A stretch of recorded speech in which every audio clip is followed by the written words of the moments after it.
వర్గీకరణపై supreme court ఇచ్చిన తీర్పుకు నిరసనగా ఆంధ్ర మాల మహానాడు ఆధ్వర్యంలో కాకినాడలో మాలల ఐక్య నిరసన ప్రదర్శన నిర్వహించారు. ఆంధ్ర మాల మహానాడు రాష్ట్ర అధ్యక్షులు సిద్ధాంతుల కొండబాబు ఆధ్వర్యంలో భారీ ర్యాలీ చేపట్టారు. అనంతరం కలెక్టరేట్ ఎదుట నాయకులు ధర్నా చేశారు.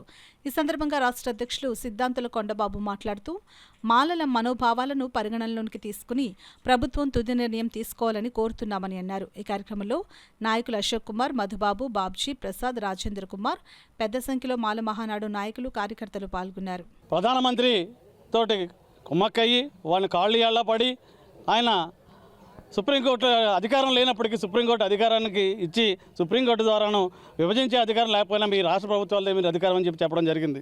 దీన్ని వ్యతిరేకిస్తున్నాము.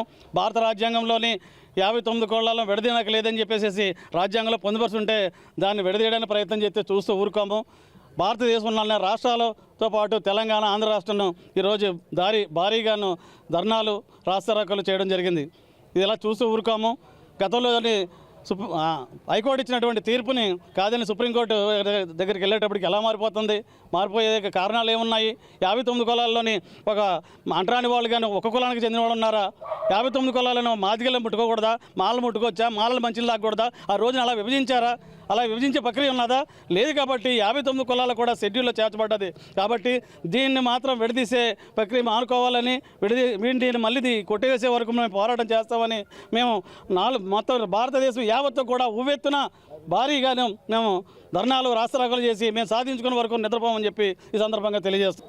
ఈ తీర్పును మరొక్కసారి పునఃపరిశీలించాలని, పార్లమెంట్ యొక్క హక్కును మరియు రాజ్యాంగంలోని హక్కును కూడా ఒకసారి చూడాలని మేము రివ్యూ పిటిషన్ ద్వారా పరిపరి విధాలుగా మేము సుప్రీంకోర్టును మరొకసారి ఆశ్రయిస్తాం. దానిలో భాగంగా దేశంలో ప్రతి చోట కూడా నిరసన ప్రదర్శనలు చేస్తాం. దళితులందరినీ సంఘటితం చేస్తాం. ఎందుకంటే ఈ తీర్పు ఏదో ఎవరో ఎక్కువ మంది కోల్పోతున్న హక్కులకు సంబంధించిందంటే మాత్రం అది తప్పు. ఎవరో కూడా రాజ్యాంగంలోని హక్కులను అందరూ ఉపయోగించుకుంటున్నారు, కానీ ఎవరూ కోల్పోయింది లేదు, ఎవరూ బాగుపడిపోయింది లేదు. దేశంలోని గవర్నమెంట్లకి నిజంగా ఎస్సీలపై ప్రేమ ఉంటే వారికి ఉన్న పోస్టులన్నీ రిజర్వేషన్ ఉన్న ఈ బ్యాక్లాగ్ పోస్టులన్నీ భర్తీ చేయమని మేము కోరుతున్నాం. అలాగే వారికి ఎంతో కాలంగా ఇస్తున్న నిధులను సక్రమంగా వినియోగిస్తున్నారా లేదని రాష్ట్ర ప్రభుత్వాలను చూడమని మేము కేంద్ర ప్రభుత్వానికి కోరుతున్నాం.